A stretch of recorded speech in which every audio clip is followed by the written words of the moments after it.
Bonjour, bienvenue à tout le monde et vraiment tout le monde aujourd'hui dans ce podcast consacré aux enfants, aux parents, aux adultes et à leur sommeil.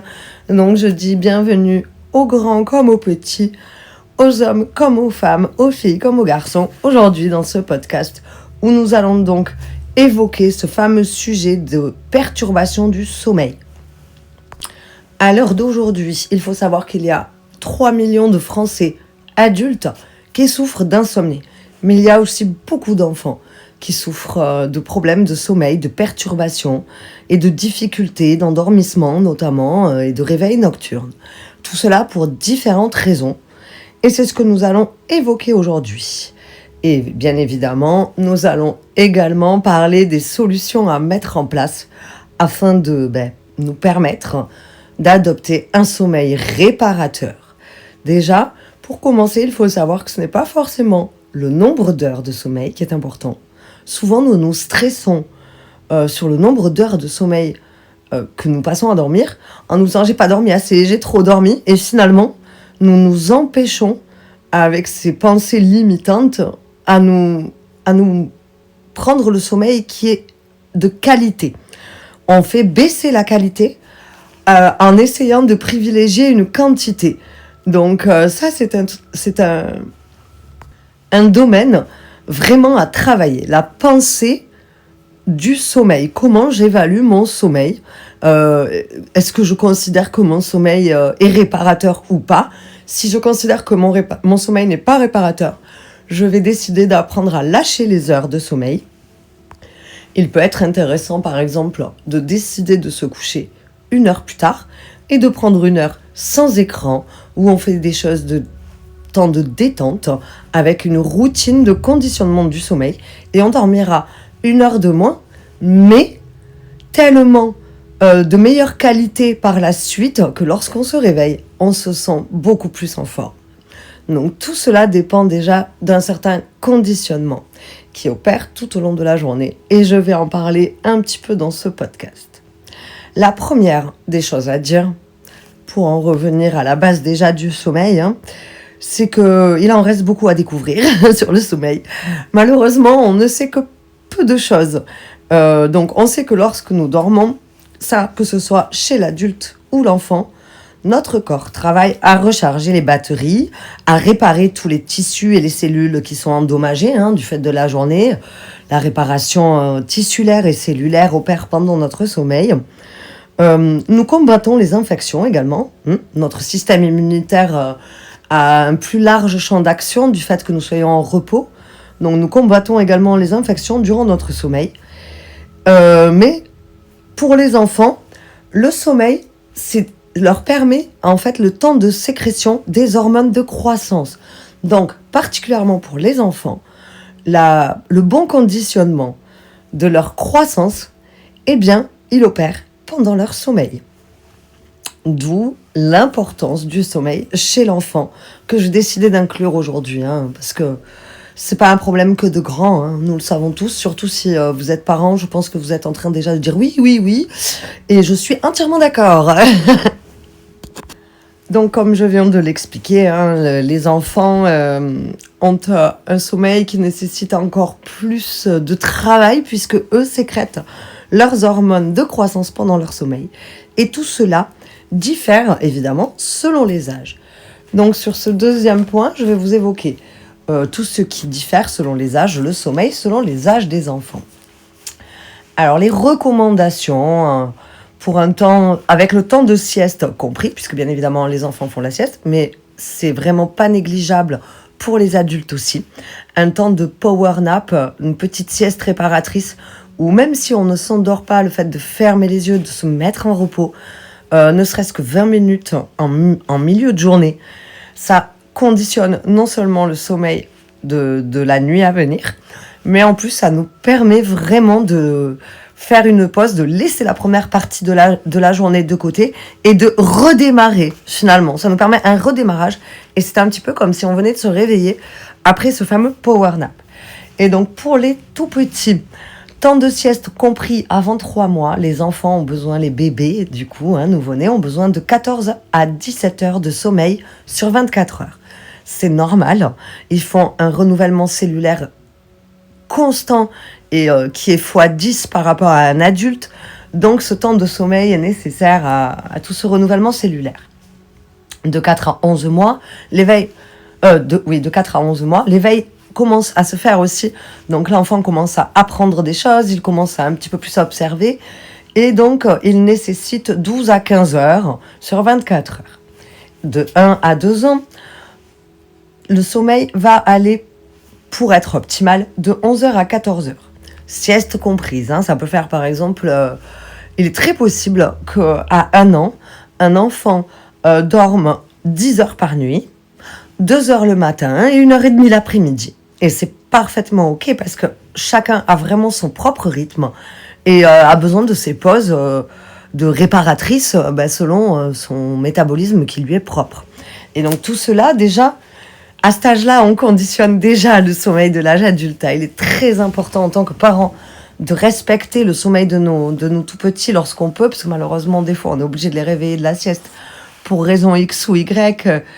Et si on peut privilégier de laisser un sommeil naturel, même s'il est parfois un petit peu décalé ou quoi, c'est que du bonus pour le conditionnement du sommeil, de la vie de cet enfant. Alors, à partir de 3 à 5 ans, nous passons de 10 à 13 heures de sommeil et de 6 à 13 ans, de 9 à 11 heures de sommeil. Ce qui signifie que de 6 à 13 ans, si par exemple la nuit, du fait que on doit se lever pour aller à l'école, etc., elle n'est pas suffisamment réparatrice avec des heures suffisamment convenables pour le sommeil de l'enfant et pré-ado, alors il sera intéressant de mettre en place un petit temps de sieste à un moment où il peut se le permettre, s'il peut se le permettre dans la journée. Évidemment, tout cela dépend quand même, malheureusement, dans notre système d'aujourd'hui, nous avons des obligations qui parfois ne nous permettent pas. Et c'est pour ça que j'en viens à cette fameuse qualité de sommeil, où ça va déterminer toute la réparation et le sentiment le sentiment de se réveiller reposé, quoi, cette sensation d'avoir bien dormi. Donc on est motivé, on a envie de commencer notre journée. C'est déjà beaucoup de pouvoir se réveiller, même si on n'a pas fait toutes nos heures, en se disant « Ah, j'ai quand même bien dormi. Ce que j'ai dormi, c'était intense et ça m'a fait tomber dans un sommeil profond, donc je me sens prêt à commencer ma journée. » Voilà. Donc il y a plein de choses qui conditionnent cela. Et pour bien comprendre comment ça fonctionne exactement, je vais vous décrire le train du sommeil. Donc le train du sommeil, c'est le cycle. Voilà, comment le cycle du sommeil fonctionne. Et ça, c'est pareil que ce soit chez l'adulte ou chez l'enfant. Donc le train du sommeil comprend 7 phases. Donc la première phase d'endormissement, elle est vraiment dépendante à chacun. Le temps d'endormissement est propre à chacun. Donc c'est ce temps-là qui parfois nous génère du stress parce qu'on n'arrive pas à s'endormir, on a envie, etc. Et donc ce temps-là, il est important de le conditionner. Ce temps d'endormissement, on est bien. Si on est un enfant, on prend son doudou, on commence à avoir les petites mimiques de se toucher le nez, la bouche. Quand on est grand, on commence à relâcher les épaules, à se détendre, à sentir le relâchement dans la nuque qui commence à opérer. On sent que le corps se prépare à la mise en repos pendant cette phase d'endormissement. Il y a ensuite la réelle phase numéro 1 du sommeil, le sommeil lent qui est très léger. Ce sommeil lent, le corps se repose. Pendant cette phase, nous commençons à synthétiser des anticorps, les hormones de croissance pour les enfants. On se sent un petit peu comme un nuage, comme sur un nuage. On entend les bruits, mais on ne répond pas, on ne comprend pas forcément les conversations. On entend qu'il y a des bruits ambiants, mais on n'est pas dedans. Voilà, c'est cette phase-là, c'est le sommeil lent, très léger. Nous passons ensuite à la phase 2, qui est le sommeil lent léger. On s'endort encore un petit peu plus, on entend, mais on comprend vraiment plus rien. Pendant la première phase, on comprend quand même un petit peu, même si on n'est pas dedans. Là, cette phase de sommeil secondaire, donc, on lâche tout, on comprend pas, même si on entend, on est en train de partir. Voilà.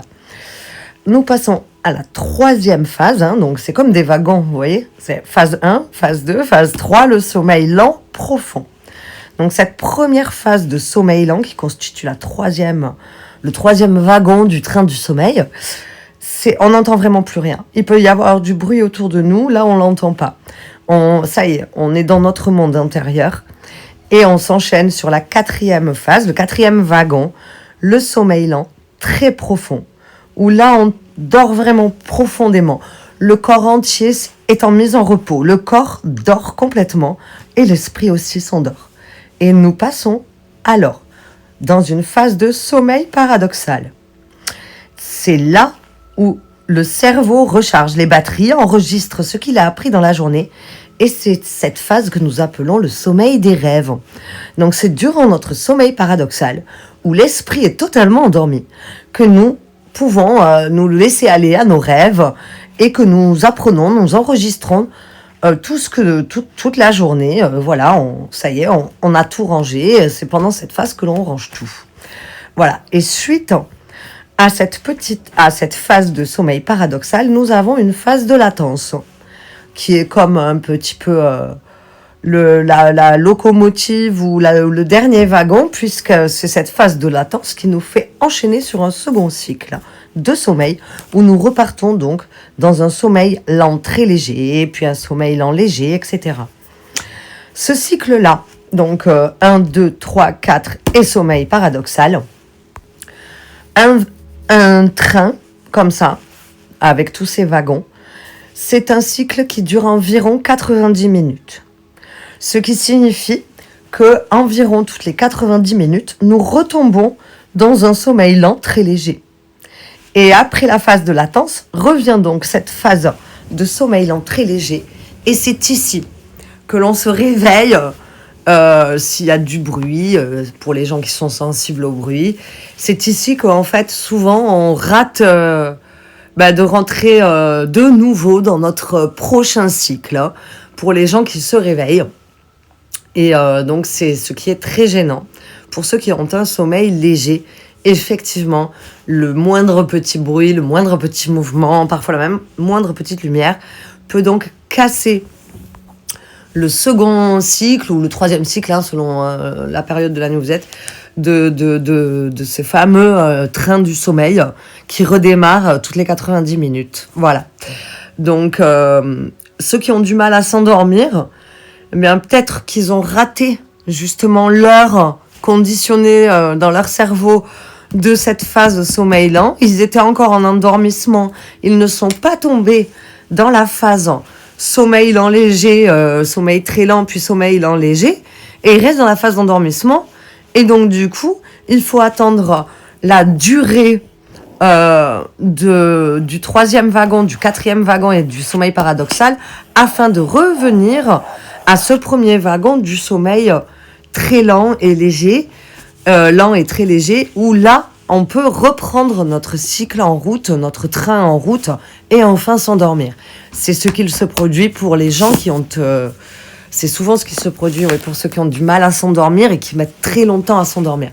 C'est pour ça qu'un conditionnement, une routine, de par le comportement, peut énormément aider à ne pas dépasser, on va dire, le wagon et à être capable finalement de repousser un petit peu ce wagon pour respecter notre cycle sans forcément qu'il soit calé aux heures de conditionnement social.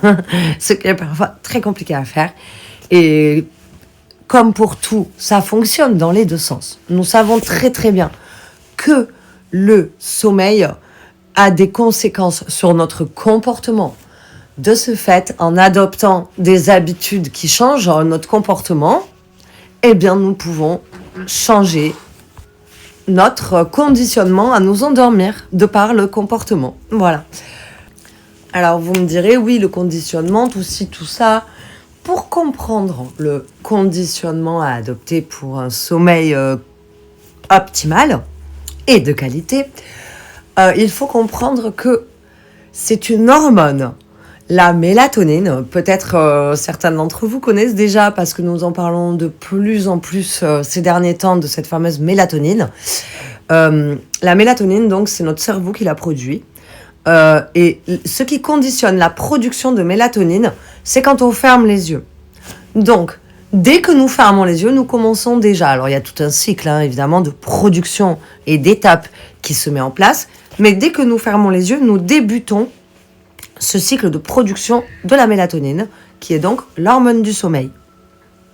Alors, tout au long de la journée, nous fermons parfois les yeux, et cela joue effectivement sur notre production de mélatonine cérébrale. Donc, quand nous fermons les yeux, on commence à produire de la mélatonine, et inversement, dès que nous ouvrons les yeux et que notre rétine capte la lumière, nous arrêtons, nous stoppons la production de mélatonine. Donc, petite remarque en passant, si par exemple vous vous réveillez mais que vous arrivez à garder les yeux fermés et que vous voulez vous endormir, si vous gardez les yeux fermés, déjà, vous empêchez votre cerveau de faire un stop dans son cycle de production de la mélatonine. Donc, c'est déjà beaucoup. Le fait de garder les yeux fermés, de respirer profondément, et de suite, hop, on ne perd pas ce fameux cycle de production, toutes ces étapes. Si on les arrête, hop, on recommence de zéro. C'est toujours c'est le même principe que le train du sommeil. Le comportement se calque sur le comportement du sommeil se calque sur les étapes de production de cette mélatonine que fait notre cerveau. Alors, la première chose qui va conditionner la production de mélatonine optimale le soir, c'est le matin, c'est incroyable, mais c'est vraiment ça, c'est le matin, quand on se réveille, eh bien la première ouverture des yeux va déjà conditionner la production de mélatonine que nous allons avoir le soir. C'est-à-dire, lorsqu'on ouvre les yeux, si nous captons une lumière synthétique, le cerveau ne fait pas le bon dosage, on va dire, de production, diminution de production de la mélatonine. Alors que si de suite, quand on ouvre les yeux, on se prend le temps de se lever de son lit, on ouvre les volets, ou on observe la lumière de dehors, eh bien, là, en fait, la lumière de dehors, elle contient un bleu que l'œil capte et que la lumière synthétique n'a pas. Et c'est comme des récepteurs qui captent que ce bleu par exemple, si vous vous réveillez à 7h, vous ouvrez vos volets à 7h, pouf, même s'il ne fait pas encore super jour, l'œil capte ce fameux bleu, cette petite onde de lumière bleue dans la lumière naturelle, et va dire, ok, là c'est réveillé, donc je sais que c'est tant de temps que je dois être réveillé, donc dans tant de temps, je vais lancer mon cycle du soir pour produire la mélatonine et lancer le cycle du sommeil. Donc voilà, le fait, alors que si quand on se lève, on n'est que sur de la lumière synthétique, l'œil prend le vert, il ne prend pas le bleu. Et ça ne permet pas un conditionnement convenable et optimal pour la biologie fonctionnelle humaine de la production de la mélatonine, qui est une hormone. Donc voilà, c'est une hormone qui dépend des ondes de teinte de lumière. Et donc, on a besoin, dès le matin, de ce fameux bleu. Et pour vraiment consolider cette optimisation, on doit passer au moins 30 minutes. Les yeux doivent capter au moins 30 minutes pendant la journée ce fameux bleu de lumière naturelle qui n'est présent que dans la lumière naturelle. Donc voilà, c'est vraiment 30 minutes de lumière naturelle par jour et le plus tôt possible, même si c'est que 30 secondes, ça change toute la manière dont votre cerveau va décider de s'endormir le soir. C'est quand même un truc de fou, c'est vraiment lumière naturelle à fond. Si en plus vous avez respiré l'oxygène de dehors, c'est encore mieux parce que ça réveille littéralement tout le système nerveux qui va lui aussi se caler, se mettre en phase avec cette production de mélatonine en mode allez hop, c'est la motivation, je suis bien oxygénée, c'est le réveil et je sais que dans tant de temps je vais me mettre en repos, j'irai activer mon nerf vague à ce moment-là et à ce moment-là. Donc on peut décider par exemple pour ceux qui font le power nap de toujours le faire à la même heure et ça également va venir conditionner la manière dont notre nerf vague décide de s'activer. Je résume, hein. Mais voilà. Donc, toutes ces manières d'accueillir la journée, finalement, va vraiment conditionner le temps d'endormissement du soir par rapport à cette fameuse production de mélatonine. Alors, bien évidemment, il n'y a pas que la lumière qui va venir conditionner le sommeil. Notre, on va dire, pourcentage de bouger dans la journée va évidemment avoir un rôle sur la fatigue que l'on ressent le soir. Quelqu'un qui va se déplacer plus souvent à pied, qui va faire des choses qu'il aime dans la journée, en bougeant, en mettant une énergie qui est positive et qui donne envie de se lever tous les jours, de bouger des activités qui nous plaisent et qui font bouger le corps. Voilà, cela conditionne bien évidemment le fait d'avoir une fatigue, on va dire, qui est agréable le soir, et cela évidemment conditionne aussi le temps d'endormissement. Donc les écrans, évidemment, sont un facteur plus qui va conditionner notre sommeil. J'en reviens à cette fameuse lumière.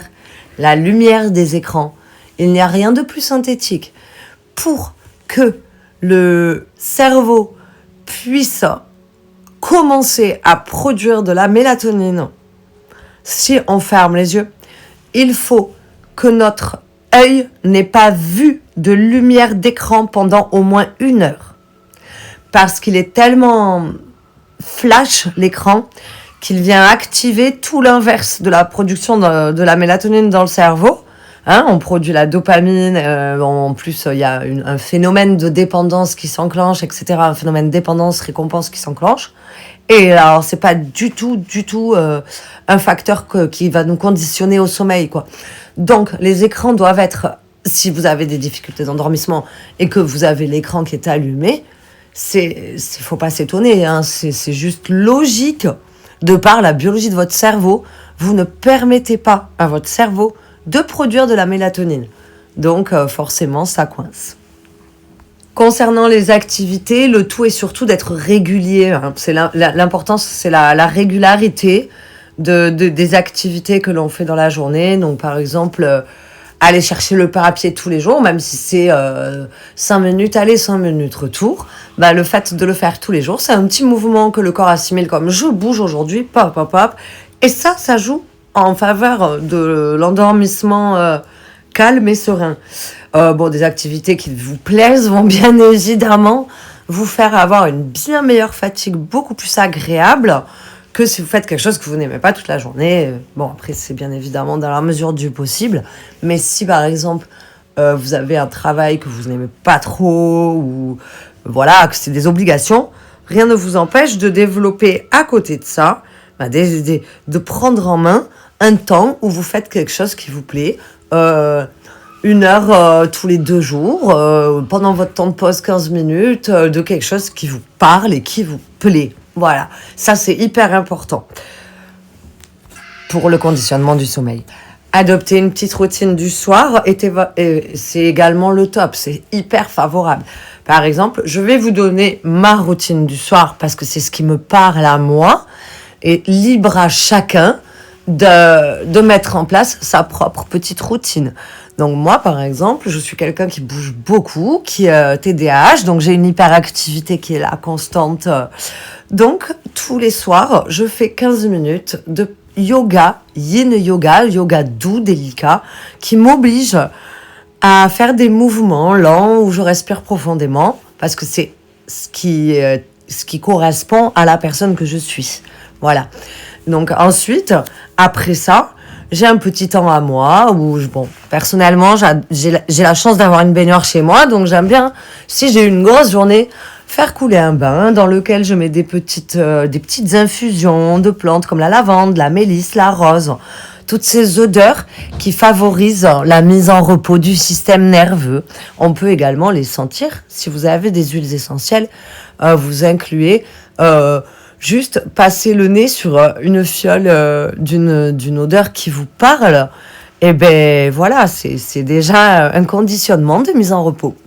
Voilà, donc même si ça prend 30 secondes, ça va jouer pour votre mise en repos et votre calme. Et ensuite, je lis parce que j'ai mes yeux qui ont du mal à se fatiguer. Et le fait de lire avec ce petit mouvement de gauche à droite me permet de fatiguer mes yeux et de leur donner envie de se fermer. Donc, c'est la routine du soir que j'ai adoptée. 3 actions que j'ai mis en place tous les soirs en me disant, quand je fais ça, je me conditionne à bien dormir. Et pareil, cette prise de conscience. Lorsque vous mettez en place votre routine, c'est mon temps à moi où je me conditionne pour bien dormir. Un truc intéressant, c'est la réflexologie plantaire. Ça peut être d'une grande aide, se passer les doigts sous les pieds pour juste détendre la voûte plantaire. Ça peut être un petit rituel sympa. On peut même utiliser des huiles essentielles. Hein. Alors, par exemple, nous avons la camomille. La camomille romaine conditionne le sommeil. Le petit grain bigarade va venir apaiser le système nerveux directement en contact. Lorsque vous massez avec quelques gouttes de petit grain bigarade, ça va littéralement activer votre système nerveux par voie nerveuse, par voie sanguine. Et l'odeur également. L'oranger est un parfum, l'orange douce, c'est un parfum qui est en inhalation très intéressant. Donc la lavande, la rose, la mélisse également peut être très intéressant pour la mise en repos par des petits massages de la voûte plantaire. Si par exemple on a de la fièvre, par contre, on ne touche jamais les pieds, surtout concernant les enfants. Pour les enfants, c'est très agréable de leur masser les pieds pour les enfants qui ont du mal à s'endormir. Des petits mouvements qui viennent de bas du talon, qui remontent vers les orteils. Par contre, s'il y a de la fièvre, on ne touche pas du tout la plante des pieds.